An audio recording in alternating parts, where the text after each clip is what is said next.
আমি সবার সঙ্গে একটা ঘরোয়া বৈঠক করার জন্য অনেকদিন থেকে চিন্তা করছিলাম, কিন্তু আমার অভিজ্ঞতার অভাবে সেটা করে উঠতে পারতেছিলাম না। শুরু হয়েছিল যখন আমরা ডিসি কনফারেন্স করলাম, আমার খুব ভালো লাগলো যে সবার সঙ্গে দেখা হলো। সঙ্গে সঙ্গে বললাম যে আমরা জেলা পুলিশ সুপারদের নিয়োগ একটা করতে পারি, এরকম খুব ভালো হবে, একটা নিয়মিতভাবে করে ভালো। তো বেশ কয়েকবার বলেছি, মনে হচ্ছে এতে একটা কাজ হবে, কেউ এটা অর্গানাইজ করবে, কিন্তু আমার একটা কথায় রয়ে গেছে, এটা হয়নি। শেষে একদিন সম্প্রতি আবার কথাটা উঠাতে, তো ঠিক আছে এটা আমরা করি। একটু দেরিতে হলো, তা হলো, আমরা সবাই একত্রে বসলাম, খুব ভালো লাগলো। সরকার যাই কিছুই করতে চাক না কেন, যে ভঙ্গিতেই করতে চাক না কেন, শেষ পর্যন্ত পুলিশের হাত দিয়ে করতে হয়। তারা করে দেবে না, তারা এনভায়রনমেন্টটা সৃষ্টি করে। ওই এনভায়রনমেন্ট না থাকলে তাহলে কোনো কাজ আর হয় না।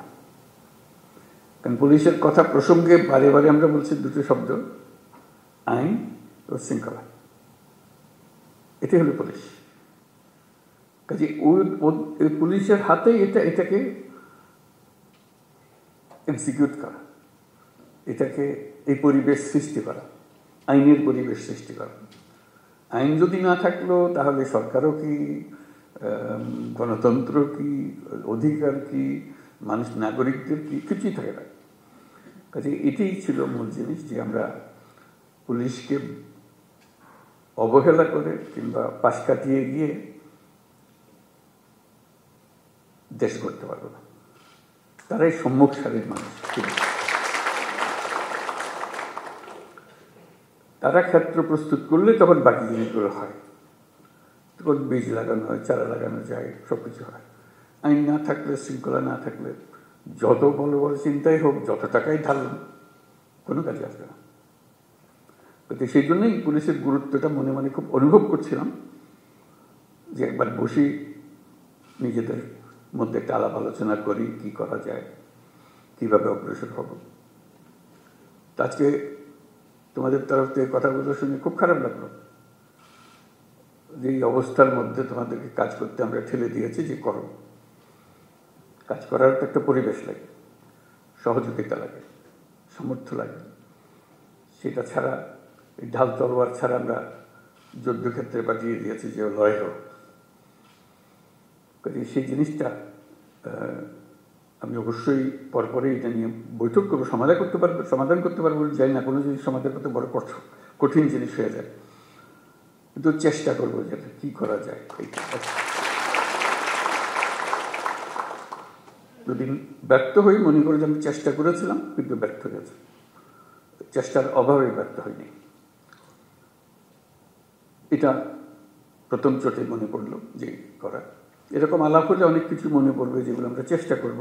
যদি আমরা বলি যে এটাই তোমাদের কাজ, দেশকে পরিবেশটা সৃষ্টি করা যেখানে দেশ এগিয়ে যেতে পারে, তাই যদি হয়, তাহলে যাদের হাতে পরিবেশ সৃষ্টি করার দায়িত্ব, যাদের কাছে দেশকে তৈরি করার দায়িত্ব এগিয়ে যাওয়ার জন্য, তাদের নিজেদেরকে তৈরি করতে না পারলে তাহলে তারা বাকি কাজ হলো না। তো সেই জন্য আমরা অগ্রাধিকার দিতে চাই, প্রায়োরিটি দিতে চাই যে যেটা আমরা পারি।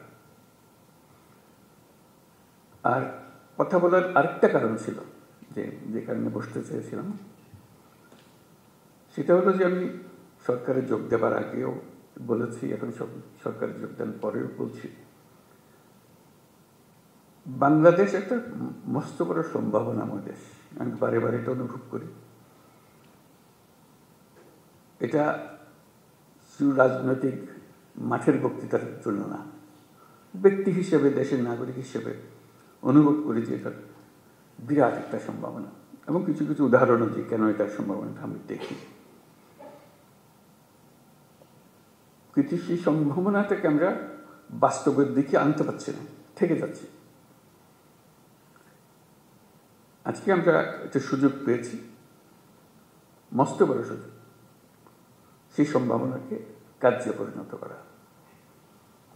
এবং জুলাইয়ের এই অভ্যুত্থানের ফলে সেই সম্ভাবনাটা সৃষ্টি হয়েছে। এই সম্ভাবনার যে পরিবেশ সৃষ্টি হয়েছে, সেটাকে যেন আমরা হারিয়ে না ফেলি। কেন হারিয়ে ফেলা খুব সোজা, মুহূর্তে হারিয়ে যায়। এই সম্ভাবনাকে ধরে রাখা, যেটুকু সময় আমাদের আছে সেটুকু সময়ের মধ্যে আমরা চেষ্টা করব, ভবিষ্যতে যারা আসবে তারা আশা করি চেষ্টা করবে, পথটা যেন আমরা সৃষ্টি করে দিই। এই পথে আমরা এগুলো সম্ভাবনাগুলো বাস্তবে পরিণত হবে।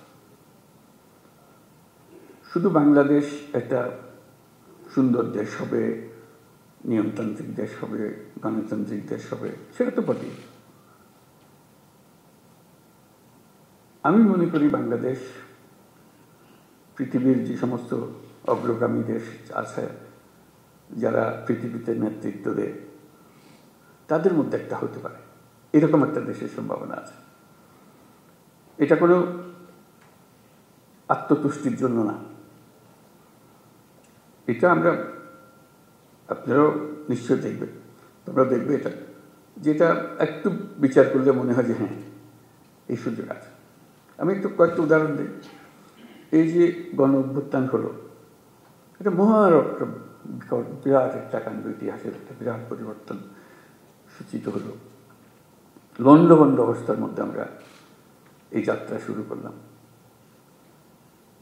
সারা দুনিয়ার যত দেশ আছে সবাই আমাদেরকে সমর্থন করলো। শুধু মিনমিনে সমর্থন না, আচ্ছা আচ্ছা ঠিক আছে করো, ওরকম না, উৎসাহ করে এগিয়ে আসলো। তারা যেরকম মনে করেছে যে হ্যাঁ এই দেশ যদি উঠে দাঁড়াতে পারে সেটা ভালো সঙ্গী হবে সবাই। আমাদের উপরে তারা ভরসা করেছে, যেরকম আমরা নিজেদের উপরে সে ভরসা আনতে চাই।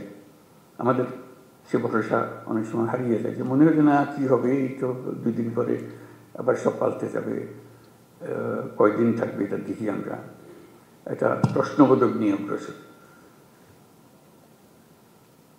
আমি যেটা বলার চেষ্টা করছি যে প্রশ্নগুলো সরিয়ে দেওয়া, আমাদের কোনো প্রশ্ন নেই, আমরা এটা করবই, আমরা করার সামর্থ্য আছে আমাদের। এই যে নতুন করে আমাদের যাত্রা শুরু হলো, এটা একটা মস্ত বড় সুযোগ। এই সুযোগটার উপরে আমি আন্ডারলাইন করছি, এই সুযোগটা যেন আমরা হারিয়ে না ফেলি। এটা শুধু মুখে বললে তো হবে না, সেটা ওই যে আজকের যে আলোচনা হচ্ছে সেটার মাধ্যমে ওটা করতে হবে, যে সুযোগগুলো সৃষ্টির জন্য তারও একটা পরিবেশ লাগে, সেই পরিবেশটা সৃষ্টি করে। তো সেখানে পুলিশ বাহিনী একটা মস্ত বড় ভূমিকা পালন করে। ওই যে বললাম আইন ও শৃঙ্খলা, আইনটা যদি আমরা সঠিকভাবে প্রয়োগ করতে পারি, শৃঙ্খলা যদি প্রতিষ্ঠিত করতে পারি, তাহলে যে কোনো যুদ্ধ জয় সম্ভব। এই যে এগিয়ে যাওয়ার যে যুদ্ধ লড়াই, যেটা এটা আনন্দের লড়াই, এটা কোনো কষ্টের লড়াই না। যত এগিয়ে যায় তত ফুর্তি লাগে, নিজের কাছে ফুর্তি লাগে, নিজের ছেলে মেয়েদের সঙ্গে কথা বলতে ফুর্তি লাগে যে আমরা একটা কাজ করছি, তারা দেখছে, তারা উদ্বুদ্ধ হচ্ছে, এবং নিজের তুষ্টি হচ্ছে যে আমি একটা এমন ভূমিকায় আছি যে ভূমিকায় দেশে একটা পরিবর্তন হবে। আমরা নতুন বাংলাদেশ বলে শব্দটা বলি সবসময়, নতুন বাংলাদেশ, এটা কথার কথা না। এটা নতুন বাংলাদেশ আমরা এই জন্য বলি যে পুরনো বাংলাদেশ হচ্ছে অন্ধকার এক যুগ, আমাদের ভয়ঙ্কর একটা যুগ। সেই ভয়ঙ্কর দিন থেকে আমরা সুন্দর ঝলমলে একটা দিন আসতে চাই, সেটা হলো নতুন বাংলাদেশ। পুলিশ বাহিনীরও মুশকিল হলো ওই অন্ধকার যুগের তারা অ্যাক্টিভ পার্টিসিপেন্ট ছিল, নিজের ইচ্ছায় না, সরকারি কাজ করতে হয়, কাজ করেছে, আমরা কাজ করছি, আমাদের হুকুম পেয়েছে, করেছে, করতে করতে আমরা ওরকম চিন্তাতে পড়ে গেছি। কাজে নতুন বাংলাদেশ সৃষ্টি করার জন্য তোমাদেরকে ওই চিন্তার থেকে বেরিয়ে আসতে হবে যে না, আমরা নতুন বাংলাদেশ সৃষ্টি করবো। আমাদেরকে অনেক দোষ দেয়, আমরা দেখিয়ে দেবো মানুষ খারাপ না, আমরা খারাপ মানুষের পাল্লায় করেছিলাম, আমরা সে খারাপ মানুষ থেকে বের হয়ে এসেছি, আমরা ভালো মানুষ, আমরা দেখো কি করতে পারি। সেই দৃঢ় চিন্তাটা মাথার ভিতরে রাখতে হবে যে আমরা একটু দেখিয়ে ছাড়বো। আমাদেরকে সবাই গালিগালাজ করে, মন্দ বলে, আমাদের কাজের মাধ্যমে আমরা দেখাবো যে আমাদের হাত দিয়েই এই নতুন বাংলাদেশ সৃষ্টি হবে। আমরা একটা তাতে বড় রকমের ভূমিকা পালন করব, কারণ আমাদের কাছেই রয়েছে আইন এবং শৃঙ্খলা। এইটা আমরা প্রতিষ্ঠা করব। এটা প্রতিষ্ঠিত করতে পারলেই ওই এনভায়রনমেন্টটা সৃষ্টি হয়, যেখান থেকে এটা উড়ান দেবে। দেশটা উড়ান দিতে হলে তার একটা মোমেন্টাম জেনারেট করতে হয়। এই মোমেন্টাম জেনারেট করার জন্যই হলো এটা, যে আমাদের আইন এবং শৃঙ্খলাটাকে প্রতিষ্ঠিতভাবে, মুখের কথা না, মানুষ দেখলেই, পুলিশ দেখলে মানুষ আশ্রয় পায়। এখন পুলিশ দেখলে ভয় পায়, কি আমার এই খ্রিস্টের মধ্যে আটকে হলো, একটা ভয়ঙ্কর একটা ক্যারেক্টার। পুলিশ হলো বন্ধু, এটাই হলো। কারণ আমি আইনের পক্ষের মানুষ, আমি আইন প্রতিষ্ঠা করার মানুষ। আইন হলো আমাদের সবার আশ্রয়, তো পুলিশ হলো সে আশ্রয়দাতা, যে আমি আইনের আশ্রয় নিয়ে আসছি, আইন আপনাকে সুরক্ষা দেবে। এটা যদি আমরা এই ইমেজটা যদি প্রতিষ্ঠিত করতে পারি, অতীতের সব কথা মানুষ বলে যাব। কাজে এটা নিয়ে কান্নাকাটি করে কোনো লাভ নাই, কারণ সেইটা আমরা বদলাতে পারবো না। সেই 16 বছরের ইতিহাসে আমরা বদলাতে পারবো না। সেই 16 বছরের কালিমা আমার সারা গায়ে মাখা আছে, আমি রাতারাতি পাল্টাতে পারবো না। এটা মানুষ হিসেবে আমি আমার কর্তব্য নির্ধারণ করতে পারি, আমি আমার সম্পূর্ণ নতুন ভাবমূর্তি আমি প্রতিষ্ঠা করতে পারি। এবং যে সরকার তোমাদের নিয়ে কাজ করছে, সেই সরকারেরও ইচ্ছা যে তোমরা সেই ভাবমূর্তিতে চলে আসো, যাতে করে সবাই, দুনিয়া সবাই দেখে, মানুষ, দেশের মানুষও দেখে আমরা শুধু পুলিশ বাহিনী না, আমরা নতুন বাংলাদেশের পুলিশ বাহিনী। এই ক্যারেক্টারটার জন্য সে দেখলে মনে হচ্ছে না, এই লোকটা, এই পুলিশটা নতুন বাংলাদেশের পুলিশ। তোমার কাজে কর্মে তখন মানুষ অতীত ভুলে যাবে, মাফ করে দেবে, যা আমাদের সবাইকে ভুক্তভোগী হতে হয়েছে, সেটার কারণে তাদেরকে সেই ভূমিকা পালন করতে হয়েছে। এখন সুযোগ পেয়েছে, তারা নিজের চরিত্র নিজের ভাবে উন্মোচন করেছে যে আমি নতুন বাংলাদেশের পুলিশ। এই নতুন বাংলাদেশের পুলিশ বলতে যা যা তোমার মনে আসে, সেই জিনিসটাকে প্রতিষ্ঠা করা, এটাই হলো আমাদের মূল কাজ। এটা করতে পারলে আমরা আমাদের এই যে সুযোগ সৃষ্টি হলো, আমি যেটা সুযোগের উপরে জোর দিচ্ছি, অভ্যুত্থানের কারণে যে সুযোগ সৃষ্টি হয়েছে, যার কারণে আমরা নতুন বাংলাদেশের কথা জোর দিয়ে বলছি। মাঝে মাঝে লোকে মনে করে এটাও একটা রাজনৈতিক বক্তব্য, বলতে শুনতে ভালো লাগে, কিন্তু অন্তঃশাসন না। আমরা সেভাবে বলার চিন্তা করি নাই। আমরা বাস্তবিক পক্ষে মনে করেছি যে এটা একটা মস্ত বড় সুযোগ। এটা নতুন দেশ, যেমন নতুন দেশ আর আশেপাশের 2-4টা দেশের সঙ্গে পাল্লা দেবে তা না। আমরা দুনিয়ার মাঠে খেলার খেলোয়াড়, আমরা ছোট মাঠে খেলার খেলোয়াড় না। বাংলাদেশ, ওই যে বললাম, বাংলাদেশ অপূর্ব একটা দেশ। সেই দেশে যারা আমরা দুনিয়ার মাঠে খেলি, আমাদের দিকে দেখে লোকে হাততালি এসছে, বাংলাদেশ নেমেছে এবার। ওরকম চাই, ওরকম এমন করতে পারি। এটাও কোনো বাক্য উচ্চারণ করা মানুষের মধ্যে একটু ভাবনা চিন্তা সৃষ্টি, তা না। আমরা বাস্তবে পারি, আমাদের সেই সুযোগ আছে। সেই সুযোগগুলোর কথা বারে বারে বলার চেষ্টা করছি, এই সুযোগগুলো যেন আমরা গ্রহণ করি। তো সেই নতুন বাংলাদেশের পুলিশ বাহিনী হিসেবে আমাদের করণীয় কি করতে পারি? অতীত নিয়ে কান্নাকাটি করার দরকার নাই, নতুনের জন্য আমরা প্রস্তুত এবং করে দেখাবো। এটা মুখে বলে আমরা নতুন বাংলাদেশ করবো ইত্যাদি মুখে বলার দরকার নেই, কাজে বলবো যে হ্যাঁ এই হলো নতুন বাংলাদেশের পুলিশ বাহিনী। সবাই ভাবা দেবে যে হ্যাঁ এই একটা কাজ, এবং আশেপাশের যারা আছে তারা বলবে যে ভাই আপনার একটা কাজ দেখালেন এবার। এটা আমরা চিন্তা করি নাই, পুলিশের হাত দিয়ে এই কাজ হতে পারে, পুলিশের মাথায় চিন্তা আসতে পারে। কারণ পুলিশ সম্বন্ধে ইমেজ হলো যে তারা খারাপটা আগে দেয়, খারাপটা আগে করে। আমরা ভালোটা আগে দেখবো, ভালোটা আগে করবো। আমাদের পুরো বাহিনীটা নিয়োজিত, 1-2 করা সেটা ঠিক আছে, খারাপ না, কিন্তু তাতে বাহিনী পাল্টায় না। বাহিনী সামগ্রিকভাবে একটা কাঠামো, এই কাঠামোর কাছে অনেক শক্তি, যদি আমরা সেই শক্তিকে ঠিক দিকে প্রসারিত করি। সেটি বলার জন্য, যে কমিউনিকেট করার জন্য যে আমরা এই সুযোগটা গ্রহণ করি, আমরা কি কি করলে হবে সেই আলোচনাটা আমরা শুরু করি। যে এই জিনিস হলে এটা একটা টিম ওয়ার্ক, তো এটা তো আর একক কোনো উপদেষ্টা মহোদয় হুকুম দিয়ে দিল আর তোমরা করে ফেললে, এরকম না। এটা সবাই মিলে একটা টিমের মতো খেলতে হবে।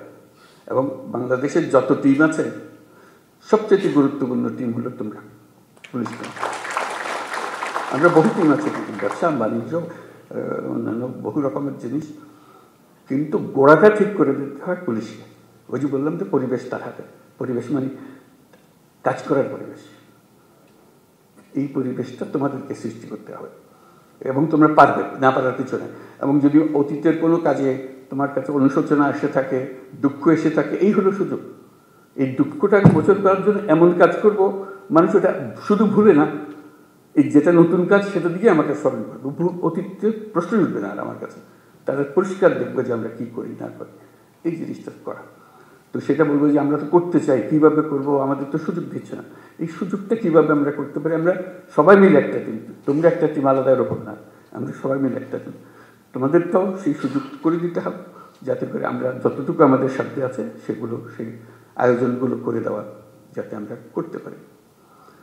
বাংলাদেশের সুযোগের মধ্যে একটা যেটা যে বললাম যে মস্ত বড় সৌভাগ্যবান যাতে তার মানুষ, মানে আমরা সবসময় চিন্তা করে এসেছি যে বাংলাদেশে এত মানুষ, এর কপালে দুঃখ ছাড়া আর কিছু নেই, খালি বাড়ছে তো বাড়ছেই এতগুলো মানুষ। বাস্তব পরিস্থিতি তো উল্টা। আমরা এত সৌভাগ্যবান জাতি যে আমাদের শক্তির অন্ত নাই, মানুষের শক্তি। মানুষের শক্তির সঙ্গে কেউ পাল্লা দিতে পারে। মানুষের ভিতরে ভীষণ রকম একটা সৃজনশীলতা আছে, যে সমস্যা দিকে সেই সমস্যাকে উল্টে পারে। এটা সমাধান এমন জিনিস হয় যে মানুষ চিন্তাও করে না, এটা সমস্যা ছিল, এটা এসে অদ্ভুত রকম করে পাল্টে পারছে। আমাদের সেই সামর্থ্য আছে, কারণ আমাদের যে জনসংখ্যা তার বেশিরভাগ হলো একেবারে কাঁচা তরুণ। এরকম দেশ দুনিয়াতে নাই, এত মানুষ, এত তরুণ মানুষের দেশ। এবং সে তরুণ অসহায় তরুণ না, তারা নানা বুদ্ধি সল্লা করে, এটা করে ওটা করে, কোনো জিনিস বাদ থাকে না। আমরা অতীতে যা যা করে এসেছি একটু ফিরে দেখলে, তার ব্যাখ্যা করলে দেখা যাবে কী রকম সমস্যাটাকে তারা সমাধান করে দিয়ে নিজে নিজে সব করে ফেলেছে। আমরা সবাই মিলে তাদেরকে বাধা দিয়েছি, সরকার বাধা দিয়েছে, পুলিশ বাধা দিয়েছে, ব্যবসা বাধা দিয়েছে, কিন্তু তারা এর মধ্য থেকে কাজটা করে ফেলেছে। আমরা পথে পথে তাদের বাধা সৃষ্টি করেছি।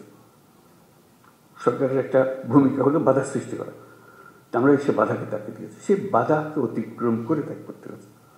এখন আমাদের যেটা শপথ নিতে হবে, যেটা সিদ্ধান্ত নিতে হবে, যে মানুষকে আমরা বাধা দেব না, তার পথকে আমরা সহজ করব, তার পাশে থাকবো। তাহলে দেখবে যে এই দেশের এখন সমস্যা হবে না। শুধু তার পাশে থাকা, শুধু আইনের ভিতরে তাকে রাখতে হবে। তাকে বলতে ভাই আইনটা পাল্টেন না, আইনটা হাতে নিয়েন না, আইনের ভিতরে থাকেন, আমি যা দরকার আমি করে দেবো আপনার জন্য, আইনের ভেতরে থাকেন। আর আমি নিজে যদি আইন ভঙ্গ করি তাহলে সে তো বলবে যে আচ্ছা আমি কি, আপনি কি আমার ওয়াজ করতেছেন, সেই ওয়াজটা আপনি নিজে মানতেছেন না, সে হাসবে। এখন এটা কোনো অর্থ থাকবে না। কাজে নিজে আগে মানি যে আমি আইনের ভেতরে থাকবো, এবং তখন সে মানবে যে হ্যাঁ আইন এটা আমাদের করতে হবে, যে করা সম্ভাবনার কথাটা বললাম। এই সম্ভাবনাটা কীভাবে আমরা কাজে লাগাবো?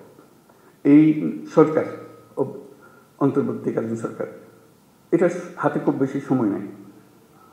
আমরা অলরেডি 7 মাস পার করে এসেছি। আমরা বলছি ডিসেম্বরে নির্বাচন হবে। তো কাজে এর মধ্যে যা আমরা করতে চাই, যা আমাদের সামর্থ্য আছে, এগুলো করে ফেলা।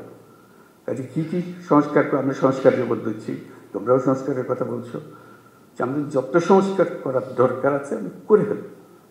কারোর জন্য অপেক্ষা করে আমাদের কোনো ফায়দা হবে না, কাজটা করতে হবে এবং সেটা আমাদের প্রতিষ্ঠিত করতে হবে। যে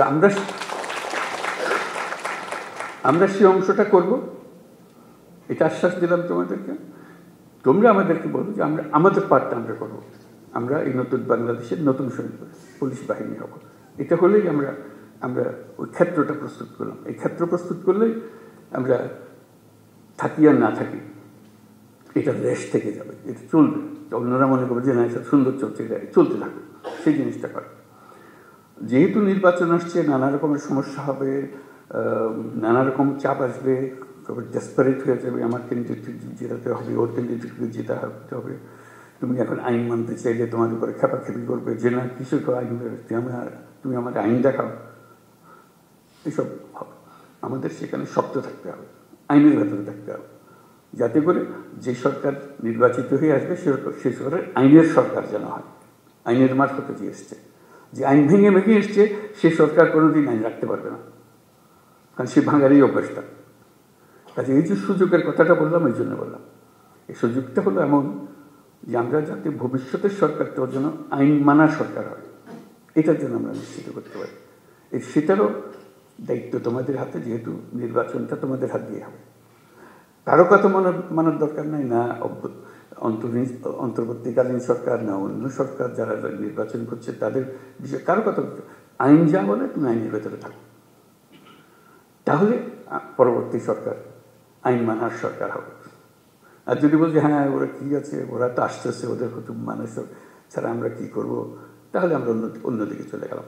যেই হোক, সে ছাত্রদের দল হোক, সে পুরানা দল হোক, নতুন দল হোক, কিছু হয় না, বলে আমরা আইনের ভেতরে আছি। আইন আমাদের যা নির্দেশ দেবে সে নির্দেশ, আপনারা আইন পাল্টান, আমরা সে নতুন আইন সেভাবে করবো। ওই জিনিসটা যেন শক্ত থাকে, যে আইনের ভেতরে থাকবো, যাতে ভবিষ্যৎ আমাদের আবার এই পুরনো জগতে ফিরে যেতে না। আমাদের শুধু ভয় হলো আবার অন্ধকারে যেন হারিয়ে না যায়। এক মহা অন্ধকার থেকে আমরা পার হয়ে এসেছি, আমাদের কপাল ভালো, ছাত্ররা আমাদেরকে সেটার থেকে মুক্তি দিয়েছে। আমরা যেন আবার এই গর্তের মধ্যে ঢুকে না পারি, তাহলে আমাদের আর রক্ষা নেই, আমাদেরকে কেউ আর উদ্ধার করতে পারবে না। তো আজকে খুব ভালো লাগলো আলাপ করে, আরেকটা বিষয় আলাপ করে নিয়ে বলতে, তোমাদের তো বিভিন্ন জেলার থেকে এসছো, বিভিন্ন রকম কাজ। অন্য সময় আমি বলেছি, আবার তোমাদের সঙ্গেও বলি সেটা কথা, এক একজন এক একভাবে কাজ করবে, নিজের সৃজনশীলভাবে কাজ করবে। আমার সমস্যা, আমি জানি আমার এলাকার সমস্যাটা কি। উপর থেকে হুকুমের অপেক্ষার দরকার নেই, উপরওয়ালারা হুকুম দেবে নানা জিনিস। আমি আমার জগতের সমস্যাটা দিকে, আমার জেলার কী কী সমস্যা, এটা আমি একটা তালিকা নিয়ে নেবো। এইগুলোতে আমি একটা প্রায়োরিটি দেবো, এই জিনিসগুলো আমি করবো। নিজের একটা ব্যক্তিগত একটা ডিসিশন, এটা আমি করবো। এই জিনিসটা আমি সহজ করে দেবো, এই জিনিসটা আমি করবো। যে সমস্ত জিনিস আমার দরকার, যেমন আমাদের আইন শৃঙ্খলার যা যা বিষয়গুলো আছে, বিশেষ করে নারীদের বিষয়ে এখন জোর আলাপ চলছে, যেটা আমাদের রক্ষা করতে হবে, নারীদের সুরক্ষা দেওয়া। এটা একটা মস্ত বড় কাজ। এটা আমাদের অবহেলার কারণেই এটা ক্রমে সমাজের মধ্যে দ্রুত বিস্তার লাভ করেছে। আমাদের দেশের অর্ধেক মানুষ অসহায় হয়ে পড়েছে, তাদের প্রতি দৃষ্টি দেওয়ার কেউ নাই। তার রাস্তাঘাটে চলতে গেলে ভয় লাগে, এটা কথা হলো আপনার মেয়ে রাস্তা দিয়ে যায়, সে ভয়ে বয়ে যায়। এটা কোন ধরনের কথা? এই দেশের একজন নাগরিক রাস্তা দিকে যাবে, তার মনের মতো একটা ভীতি টানবে, তাকাতে তার দিকে তাকালে কি বুঝবে, কোন দিকে তাকালে, না নিচের দিকে তাকালে না উপর দিকে তাকাবো, বুঝতে পারছে না। কোন কাপড় পরবো বুঝতে পারছে না, কোনটা আমি নিরাপদ হবো, আমার নিরাপত্তা কথা। বাপ হিসাবে, ভাই হিসেবে আমাদের তো একটা পারিবারিক দায়িত্ব আছে, তারপরে পুলিশ হিসাবে আমাদের সবচেয়ে বড় দায়িত্ব। আইনে তাকে সমস্ত অধিকার দিয়েছে, সেই আইন তার জন্য দেওয়া, তার হাতে তুলে দেওয়া, যে হ্যাঁ এই আইন আপনাকে অধিকার দেবে, আমি সেই আইন প্রয়োগ করার মালিক, আমি আপনার অধিকার নিশ্চিত করার দায়িত্ব আমার, আমি এই অধিকার নিশ্চিত করবো, আমার এলাকায় আমি নিশ্চিত করবো। সারা বাংলাদেশে কি হচ্ছে এটা তো আমি জানতে থাকবো, কিন্তু আমার হলো যে আমার যে এলাকাতে, আমি তো একটা এলাকার মালিক, আইনের মালিক, আমি হলাম সরকার, আইনের সরকার। কাজে আমার নিশ্চিত করছে সে অধিকার যেন প্রতিষ্ঠিত করতে পারে, কোথাও যেন এটা নিয়ে প্রশ্নটা তুলতে না পারে কেউ। এই নাগরিকদের অধিকার হিসেবে আমার সেই জিনিসগুলো দেওয়া, যাতে করে অধিকার থেকে সে কোনো রকম বঞ্চিত না হয়। তারপরে আরও নানা রকমের অধিকার আছে, সেগুলো যেন আমরা বঞ্চিত না হয় কেউ, সে প্রতিষ্ঠিত করা। বিশেষ করে নারীদের বিষয়টা এসছে বলে আমি উল্লেখ করলাম, এটা খুব গুরুত্বপূর্ণ বিষয়। কারণ তা না হলে আমরা ওই যে বললাম যে বহু সম্ভাবনার একটা দেশ, সেই সম্ভাবনা এখানে শেষ হয়ে যাবে যদি আমরা ওইটুকু না পারি। সংখ্যালঘুদের নিরাপত্তা একই ব্যাপার। নাগরিক হিসেবে তার আমাদের কনস্টিটিউশন অনুসারে যত অধিকার দেওয়া আছে সবগুলো নিশ্চিত করা আমাদের দায়িত্ব, এবং সেই দায়িত্ব পুলিশের মারফতে আমাদেরকে এক্সিকিউট করতে হয়। কাজে পুলিশ হিসেবে যে সংখ্যালঘুর নিরাপত্তা এবং যে কোনো ব্যক্তির নিরাপত্তা, সেই অসহায় গরিব মানুষের নিরাপত্তা, শক্তিশালীর হাত থেকে তাকে বাঁচানো, সেটা নিশ্চিত করা ইত্যাদি, এগুলো যেন আমরা করতে পারি। এই প্রসঙ্গে আরেকটা বিষয় একটু পরিষ্কার করি। আমরা তো বললাম যে আমরা কাজ করব এবং নতুন বাংলাদেশ করব, এবং খুব দ্রুত আমরা এগোতে পারবো, সব ঠিক আছে, এগুলো কোনোটাই পেছনে কোনো প্রশ্নবোধক নেই, এগুলো নিশ্চিত একটা বিষয়। কিন্তু এর মাঝখানে আমরা একটা পরিষ্কার মাথার ভেতরে যেন রাখি, আমরা একটা যুদ্ধাবস্থার মধ্যে আছি। আমরা এই 8ই অগাস্টের পরে ভুলে গেছি যে আর যুদ্ধ নাই, যুদ্ধ শেষ, কথা ঠিক না। আমরা একটা কন্টিনিউয়াস যুদ্ধ অবস্থার মধ্যে আছি। এইটা যেন মনে থাকে যে আমরা যুদ্ধ অবস্থার মধ্যে আছি। এই যুদ্ধ অবস্থার থেকে আমাকে জয় হয়ে ফিরে আসতে হবে, বের হয়ে আসতে হবে। এই যুদ্ধটা কীভাবে হয়? পরিষ্কার, লোকের সুযোগ গ্রহণ করে, যারা পরাজিত শক্তি তারা সুযোগ গ্রহণ করে একটা উস্কিয়ে দেবে, একটা কিছু গোলমাল পাকিয়ে দেবে, এবং প্রথম নজর আসবে পুলিশের নজর। তার দৃষ্টিতেই তো সাংঘাতিক, তো আমাদের বিরাট শৃঙ্খলা ভঙ্গের কাজ করবে, আমাদের শান্তি নষ্ট করবে, আমাদের গোলযোগ পাকিয়ে বলবে। তার চেষ্টা হলে একটু গোলযোগ পাকিয়ে দেওয়া। সে তো সম্মুখ যুদ্ধে আসতে পারছে না, সে কথা একটা প্রচার করবে, প্রচার করে দিয়ে একটা মহাকাণ্ড তুলে দেবে যে এই ওকে মেরে হয়েছে, ও কী হয়েছে, ও এইরকম করেছে, একটা কথা, একটা ছবি ছাপিয়ে দেবে, একটা পোস্টার লাগিয়ে দেবে ইত্যাদি। এটা কন্টিনিউয়াসলি চলতে থাকবে, কারণ সেই যুদ্ধ ক্রমাগত তীব্রতর হবে। যতই নির্বাচন কাছে আসবে ততই তীব্রতর হবে, কেন ওই পরিবর্তন হয়ে গেলে আবার তারা মনে করবে যে আমরা আরেকবার পরাজিত হয়ে গেলাম, ওখানে যুদ্ধ পরাজিত হয়ে যায়। কাজে সেই এটা তীব্রতর করতেই থাকবে। ওইখানেও ফ্রন্ট ফোর্স হলো পুলিশ বাহিনী, নজরে রাখা এবং সবার দিকে খেয়াল রাখা। কাউকে সন্দেহ করেছি তার মানে এই নয় যে তাকে এখনই আমাকে কারাগারে নিয়ে, তা না। সেও দেশের নাগরিক, কাজে দেশের নাগরিক হিসাবে তার অধিকার আছে যদি নাগরিক হিসাবে থাকে। আর যদি দোষ করে থাকে তার উপর নজর রাখবে, দোষ করা মাত্র যেন আমি তার ধরে রাখতে পারি, যেটা আমাদের নিরাপত্তা বিঘ্নিত করছে, আমার আইন ভঙ্গ করছে ইত্যাদি ইত্যাদি যেগুলো আছে। কাজে যেটা আমার আন্ডারলাইন করার কথা যে আমরা যুদ্ধাবস্থার মধ্যে আছে, এই যুদ্ধাবস্থা চলতে থাকবে, বিশেষ করে ইন্টেন্সিফাই হবে, ক্রমাগতভাবে এটা ঘনীভূত হবে। এই মেঘ আস্তে আস্তে কালো মেঘ, কাল থেকে আরও প্রচণ্ড বেগের মেঘ, ঘূর্ণিঝড় ইত্যাদি হতে থাকবে। আমরা যদি সতর্ক থাকি তাহলে এটাকে আর বাড়ার সুযোগ দেওয়ার দরকার হবে না। এই প্রসঙ্গে দেখা যাবে যে অনেক অপপ্রচার, এগুলো তোমার পরিচিত সব অপপ্রচার যে হয়, অপপ্রচারের একটা মহা কারখানা আছে, নিত্য নতুনভাবে অপপ্রচার হবে, তোমাকেও কনফিউজ করে ফেলবে যে আসল কথা তুমি বুঝতে পারতেছেন এটা কী হইতেছে। কাজে সেটার থেকে বাঁচা, এই অপপ্রচার থেকে বাঁচা। অপপ্রচারে কোনো একটা সূত্রপাত হলে তোমার এলাকায় যদি হয়, সঙ্গে সঙ্গে এটা রিপোর্ট করা যে এখানে একটা অপপ্রচার চলছে, এটাকে শিগগিরই এটাকে পরিষ্কার করে ফেলতে হবে, লোকে যেন ভুল ধারণার মধ্যে না থাকে। নড়াচড়া ইত্যাদি, কারা এই অপপ্রচার করছে, কারা এই ফ্যাক্টরি বানিয়েছে, কোথায় বানিয়েছে, কারণ তাদের এন্ট্রান্স সর্বত্র, যেহেতু তাদের হাতে বিশাল অঙ্কের টাকা আছে, কী পরিমাণ টাকা আছে সেটা পত্রপত্রিকায় তোমরা দেখতেছো। ওইটার থেকে ওই যুদ্ধটা আমাদের জয় করতে, আমরা এই যুদ্ধকে উঠতে দেবো না এটা। আর আমাদের জগৎকে আমরা যে নতুন বাংলাদেশ গড়তে চাই, সে নতুন বাংলাদেশ দিকে আমরা অগ্রসর হব। এটা ডিসিদের মিটিংও বলেছিলাম, এখানেও সেটা বলি আমি, এটাও আমার কাছে খুব গুরুত্বপূর্ণ বিষয়। সেই জন্য এটা হলো যে আমরা 64 জেলার 64 জন দায়িত্বে আছে।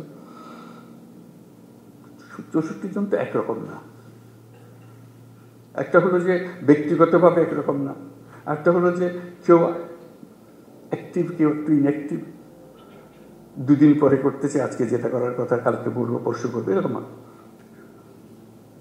তো সেটা যে আমরা যাচাই করবো কীভাবে, সেই জন্য স্বরাষ্ট্র মন্ত্রণালয়কে বলবো একটু খেয়াল রাখা, এটা একটা প্রক্রিয়া সৃষ্টি করা, যাতে করে উৎসাহ হয়। আমার কাজের মধ্যে একটা উৎসাহ আছে, আমি যেন ঝিমিয়ে পড়লে এটা আমাকে জাগিয়ে দেয়। আমি পারি, কিন্তু একটু ঝিমিয়ে গেলে একটু চাঙ্গা করে। কী করা?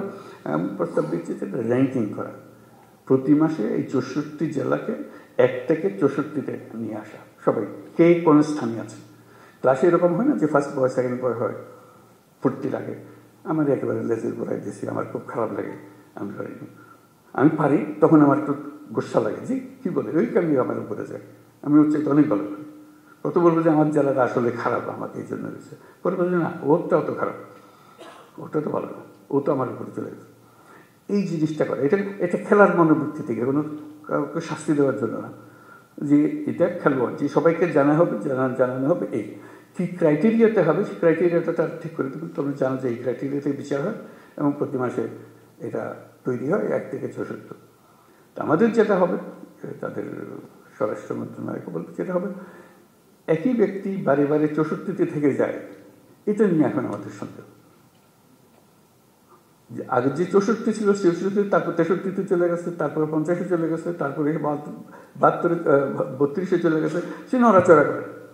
এইগুলো 64 আর নড়ে না দেখি, খালি ওখানেই থাকে। তাহলে তার মধ্যে একটা বেসিক প্রবলেম আছে। হয় এটা তার পারিপার্শ্বিক একটা প্রবলেম, অথবা তার ব্যক্তিগত একটা প্রবলেম। সেটার দিকে নজর দেওয়া, তার একটু সাহায্য করা, যে একটু নড়াচড়া, একটু দু এক ধাপ উপরে ওঠো, চেষ্টা করো, উৎসাহিত করা। কেন এটা উৎসাহিত করা, ইনসেন্টিভ দেওয়ার জন্য, যে আমরা দেখালাম যে কি হলো। ওই শুধু নজর রাখা যে জায়গাতে আছে নিচের দিকে, সেই নিচের দিকে থেকে যাচ্ছে, উপর দিয়ে উঠতে ওঠার চেষ্টা করতেছে না বা পারতেছে না, তাহলে তাকে ট্রেনিং দিতে হবে, তাকে আরেকজন সাহায্য করে দিতে হবে, যাতে করে সে একটু উপরে উঠতে পারে। আর যে 10-এর মধ্যে ঢুকে গেছে আর 10 থেকে নামতেছে না, বাবা সে শক্ত করে ধরছে, সে ভালো, তার দিকে একটু নজর রাখা, যে হ্যাঁ ভালো কাজ, ভবিষ্যতে অনেক কাজে দায়িত্ব দেওয়া যাবে তাকে, যে 10-এর মধ্যে থাকে, প্রত্যেকবারে দিকে 10। এরকম একটা প্রক্রিয়া হলে ফুর্তি লাগে কাজ করার মধ্যে। তা আমরা প্রযুক্তিকে আনতে চাচ্ছি আমাদের কাজের মধ্যে। আমরা পুলিশ রিপোর্ট করা, কি বলে এটা, মামলা রুজু করা, এগুলো অনলাইন, এগুলো আছে না, অনলাইন চালু করে কাজ হচ্ছে আমি ভালো। এই অনলাইন আমরা সব যত কিছু আছে এখন অনলাইন করার চেষ্টা করি। এটা দিয়ে শুরু হলো অনলাইন, এটা মামলা রুজু করা। আমরা দেখবো তো কোন জেলাতে কয়টা হয়, এটার একটা ছবিটা দিয়ে দেওয়া, টেবিলটা দিয়ে দেওয়া। এই জেলাতে এই মাসে, এই মার্চ মাসে 32টা হয়েছে, এই মাসে, আগের মাসে 30টা ছিল, আগের মাসে 20টা ছিল, এখন 32টা হয়েছে। আরেকজনের প্রথম মাসে 20টা ছিল, তার মধ্যে 40 হয়েছে, তারপর 80টা হয়েছে। দ্রুত চলে যাচ্ছে। একই কাজ, একজনে সবাইকে উৎসাহিত করছে, যেখানে কাজ আটকে যাচ্ছে সেখানে তাকে সাহায্য করছে, যে আমি ফোন করতেছে, ভাই কি আমাদের এখানে আটকাই দিলেন, কি এটা চলতেছে না, আমার পারতেছে না, তো আমরা আমাদের বারবার কমপ্লেন আসছে, আসেন একটু ঠিক করে দেন, নাহলে আমি পিছিয়ে যাবো। অর্থাৎ এই সংখ্যাটা বাড়তে হবে। আসতেছে, মামলা আসতেছে, কিন্তু লিখিতভাবে আসতেছে। আমরা বলি না, লিখিত মামলা আস্তে আস্তে আমরা বন্ধ করে দেবো। এটা অনলাইনে আসতে হবে। অনলাইনকে তাকে অভ্যস্ত করা, যে হ্যাঁ আসলে ভাই আপনাকে দেখাই দেবো, আর চলেন আপনি অনলাইনে করেন এটা। সে তো জানে না অনলাইন প্রথম দিকে, কাজে আসলেও আরেকজনকে বলবো, আসছে একদিন তো সময় হয়ে গেছে, আপনি তো অনলাইন শিখে ফেলেছেন, ওইখানে শহরে অমুক জায়গাতে আছে, ওরা করে এগুলো, আপনি ওখানে যেন ওরা করে দেবে, আমার কাছে আসার দরকার নেই। উৎসাহ সহকারে তারা দেবেন, যাতে নম্বরটা বাড়ে, আপনার অনলাইনের সংখ্যাটা বাড়ে। যত অনলাইনের সংখ্যা বাড়বে তত বুঝলাম যে কেউ না কেউ ইনিশিয়েটিভ নিচ্ছে, ইনিশিয়েটিভ নিলে কাজটা হতে পারে, সে কাজগুলো করে দেওয়ার জন্য। এরকম প্রত্যেকটা জিনিস মানে অনলাইনের মধ্যে আমরা আনতে থাকবো। ন্যাশনালি অনেক জিনিস আমরা অনলাইন নিয়ে আসবো, যেমন কর দেওয়া, ট্যাক্স দেওয়া, পুরো ট্যাক্স সিস্টেমটা অনলাইন হয়ে যাবে, অনলাইনে দেবে। অর্থাৎ তাকে সরকারি অফিসের পেছনে দৌড়াদৌড়ি করতে না। এগুলো আছে, দোকান আছে, তার এখানে আমি ট্যাক্স দিতে পারি, ব্যাট দিতে পারি, যা যা করতে হয়, লাইসেন্স নিতে পারি, সব কিছু দেওয়া আছে। আমার তথ্য দিল সে আমার লাইসেন্সটা দিয়ে দেয়, ফুরে গেছে, তার সঙ্গে আর কোনো কিছু, দোকান সাজাই বসে আছে, আমি শুধু গিয়ে টাইপ করতেছি। এরকম প্রতিটি ক্ষেত্রে আমরা ওই সিস্টেমে আমরা চলে যাচ্ছি আস্তে আস্তে। যেমন এখন ইয়ের ব্যাপারে, পাসপোর্টের ব্যাপারে বলেছি, নিশ্চয়ই তোমাদের নজরে এসছে। আমরা বলছি পুলিশ ভেরিফিকেশন লাগবে। প্রথম সব চমকে গেছে, আর বলে যে পুলিশ ভেরিফিকেশন, এত অভ্যস্ত হয়ে গেছে আমরা পুলিশ ভেরিফিকেশনে, যেটা তুলে দেওয়া মাত্র চমকে উঠেছে। কারণ অথচ এটা কোনো দরকার নেই। আমি এই দেশের মানুষ, আমার এনআইডি ছাড়া প্রতিষ্ঠিত করেছে, আমি এই দেশের নাগরিক। নাগরিক হিসেবে পাসপোর্ট পাওয়া আমার অধিকার। আমার যদি কোনো কেস থাকে, মামলা থাকে, সরকার আমাকে সেটার জন্য বাধ্য করে বলে যে না, এই লোকের মামলা আছে, তাকে কোনো সময় পাসপোর্ট দেওয়া যাবে না, সেটা সে করতে পারে। তার ইয়েতে গেলেই আমরা পাবো, তার আইডিতে গেলেই আমরা পাবো ডেটাবেসে, যে তার নামে মামলা আছে, পরিষ্কার হয়ে। কারণ ভেরিফিকেশনের দরকার নেই। এই একটা মামলা মাসের পর মাস, বছরের পর বছর চলে যাচ্ছে, সে বেচারা পাসপোর্ট পাচ্ছে। তো আমরা বলছি কিন্তু ভেরিফিকেশন লাগবে না। তখন প্রশ্ন উঠলো, এটা একটা বিপদে ফেললেন আমাদের। রোহিঙ্গারা যদি এর মধ্যে ঢুকে যায়, কারণ ভেরিফিকেশন লাগবে, ভেরিফিকেশনে বুঝতে পারতাম যে এটা রোহিঙ্গা, কাজে তারা আমরা পাসপোর্ট দিতাম না। তো আমরা ঠিক করলাম যে না, সেটা ইউএনএইচসিআর, যারা রোহিঙ্গাদের দেখাশোনা করে, শুধু যারা, তাদের ডেটাবেস আছে, তাদের ডেটাবেস থেকে সব জানবে। যে ওটা দেওয়া মাত্র, ওই নম্বর ওর এনআইডি দেওয়ার মাত্রই বলবো যে ও তো এনআইডি নেই, এনআইডি ওটা বেজাল এনআইডি আছে, সে বেজাল এনআইডি অন্য জায়গায় চলে যাবো। তো তখন তার ইয়েগুলো আছে, বায়োমেট্রিক্স আছে, বায়োমেট্রিক্সটা দিলেই সঙ্গে সঙ্গে বলবো যে এ তো রোহিঙ্গার ক্যাম্পের বাসিন্দা, তার যেহেতু ওই দুটা ডেটাবেস কানেক্টেড হয়ে যাবে। এটাই এখন আমরা প্রক্রিয়া করছি, যে দুটো একত্র হয়ে যাবে। এটা দেওয়া মাত্রই সমস্ত তথ্য স্ক্রিনে ভেসে উঠবে যে ওখানকার, তাহলে সেখানে পাসপোর্ট দেওয়া, পাসপোর্ট অথরিটি ঠিক করবে যে তুমি তো রোহিঙ্গা, তোমাকে আমরা দিতে পারলাম না। কাজে ওখানে পুলিশ ভেরিফিকেশনের দরকার নেই, যেহেতু টেকনোলজি আমাদেরকে সাহায্য করছে। অর্থাৎ আমরা ওই পথে অগ্রসর হবো যাতে তোমাদের কাজগুলো সহজ হয়, আইডেন্টিফিকেশন সহজ হয়, যাতে আমরা অগ্রসর হতে পারি, সহজে অগ্রসর হতে পারি, যারা যারা আছে, কি আছে না আছে সেগুলো নিয়ে কাজ করার জন্য। কাজে বহু সম্ভাবনা আছে আমাদের এগুলো করার জন্য। আমরা শুধু এই কাজগুলো করি, আনন্দে সহকারে করি, এগুলো কোনো কষ্ট সৃষ্টি করার জন্য করতেছে না, সবার আনন্দ। আমি আমার কাছে নিয়োজিত থাকি এই কাজে, কে কার পাসপোর্ট নেই, তার জন্য কোন গ্রামে যেতে হবে, তাতে আত্মীয় স্বজন বের করতে হবে, পুলিশ ভেরিফিকেশন, সেও একটা কঠিন কাজ। তোমাকেও যে ঝামেলার থেকে মুক্ত দিলাম, সে লোকটা ঝামেলার থেকে মুক্ত হয়ে গেল। টেকনোলজি ইউজ হলো, টেকনোলজি ইউজ করে আমরা অনেকগুলো কাজ এখন থেকে করতে আরম্ভ করব, এবং যেখানেই টেকনোলজির মোকাবেলা হবে দেখবে উৎসাহিত করবে যে ভাই ওভাবে এটাই ভালো, অনেক শান্তিতে থাকবেন, আর কোনো অসুবিধা হবে না, নিজের কাজগুলো করতে পারবে। অর্থাৎ ভূমিকা পালন করার জন্য আমাদের অনেক জিনিস আছে। পুলিশ বাহিনী হলো আমাদের কোর বাহিনী, যাতে মানুষের সঙ্গে, সরকারের সঙ্গে যে আমাদের সংযুক্ত রাখে, মানুষের মনে উৎসাহ সৃষ্টি করে, আনন্দের সৃষ্টি করে, যে আমরা জাতি হিসেবে এগিয়ে যেতে চাই, আমরা হেরে যাওয়ার জাতি না, আমরা জয় হওয়ার জাতি, আমরা পারবো, আমাদের সেই সম্ভাবনার দুয়ার খুলে গেছে, সেই সম্ভাবনাগুলোকে আমরা কাজে লাগাতে চাই, সেই কথাগুলো বলো। আজকে এই কথাগুলো বললাম, আরও ভবিষ্যৎ আরও হবে, এখন অনেক জিনিস জানতে পারলাম, এগুলো নিয়ে আমরা বসে যতটুকু করতে পারি, যাতে করে আমরা আমাদের কাজগুলো যে কয় মাস আমরা দায়িত্বে আছি, সেই কয় মাসে অন্তত আমরা অনেক দূর নিয়ে যেতে পারি। ভবিষ্যতে কী হবে সেটা ভবিষ্যতের হাতে, কিন্তু আমাদের প্রতিটা দিন যেন আমরা মনে করি যে আমরা একত্রে সবাই মিলে বসে দেশের জন্য একটা কাজ করেছে, যেটা দেশকে এগিয়ে নিয়ে যেতে সাহায্য করছে। বিশেষ করে আমাদের ছেলেমেয়েরা, তারা আমাদের দিকে তাকিয়ে আছে যে আমরা কী করছি, তাদের কপালে কি সিল মেরে দিচ্ছি যে দল দেওয়ার কিছু দুঃখ ছাড়া কিছু নেই, নাকি তাদের দরজা খুলে দিচ্ছে যে তারা যেখানে ইচ্ছা পারে তারা যেতে পারে, তাদের সামর্থ্য দেখাতে পারে, তাদের অবস্থান দুনিয়ার সামনে তুলে ধরতে পারে, এবং সেটা পারার মতো জিনিস। আমাদের সামনের প্রজন্মদের বিষয়টা হল প্রযুক্তির জন্ম।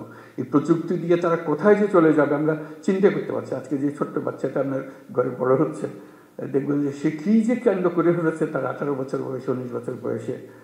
আপনিও বুঝতে পারেন নাই, আপনার ফ্যামিলির কেউ বুঝতে পারেনি, সেও বুঝতে পারেনি, কিন্তু সে রাস্তা পেয়ে গেছে, যেহেতু প্রযুক্তি তার হাতে এসছে। প্রযুক্তি একটা হলো যে আলাদিনের চেরাগের মতো, এটা যার হাতে গেছে সে এটা নিয়ে যে কোনো ইচ্ছা যে কোনো জিনিস করতে পারে। আমরা স্টারলিংকের কথা বলছি, যে স্টারলিংক আশা করি কিছুদিনের মধ্যেই শুরু হয়ে যাবে। হয়ে গেলে দেখবেন যে ফার্স্ট ইন্টারনেট, খুব দ্রুত গতির ইন্টারনেট হয়ে গেলে এই বর্তমান যে ইন্টারনেট আছে তার তুলনায় এটা এত গতি, তাতে সমস্ত কিছু হাতের মুঠোয় চলে আসবে, মুহূর্তের মধ্যে হাতের মুঠোয় চলে আসবে, যে যা করতে চায়, আর কারোর জন্য অপেক্ষা করতে হবে। এটা তো একটা টেকনোলজি, এরকম বহু টেকনোলজি আরও আসতে থাকবে, যাতে আমাদের হয়তো একটু ধাক্কা খেয়ে এটা শিখতে হবে, কিন্তু বাচ্চারা জন্ম থেকে শিখে ফেলে। কেমনে শিখে, কে শেখায় আমরা জানতেও পারি না, কিন্তু সে শিখে ফেলছে সব কিছু। 10 বছরের বাচ্চা, 11 বছরের বাচ্চা সবাইকে শেখাইতেছে কী হইতে হবে। তুমি পারবে না, আমারে তো আমি করে দিচ্ছি, 1 সেকেন্ডের মধ্যে সে করে দিল। আমি ঘন্টা খানিক ধরে চেষ্টা করছি, এটা পারতেছে না, সে 1 সেকেন্ডের মধ্যে এটা করে দেয়। তার মধ্যে বিল্ট ইন একটা জিনিস আছে যেটা আমাদের মধ্যে নাই, আমরা পারি না, আমাদের জমানায় সেটা ছিল না বলে। এখন তার জমানায় এসছে, সেটাতে ওস্তাদ হয়ে গেছে, সেই জগতের মধ্যে আমরা প্রবেশ করছি। ওকে এখন বাড়ার সুযোগ দেন, উড়ার সুযোগ দেন, সেই জন্য আমাদেরকে সবাই নিয়ে উড়ান দিতে পারে। তো সবাইকে ধন্যবাদ। আজকে কথাবার্তা হলো, আশা করি ইনশাল্লাহ ভবিষ্যতে আবার এরকম সুযোগ হবে।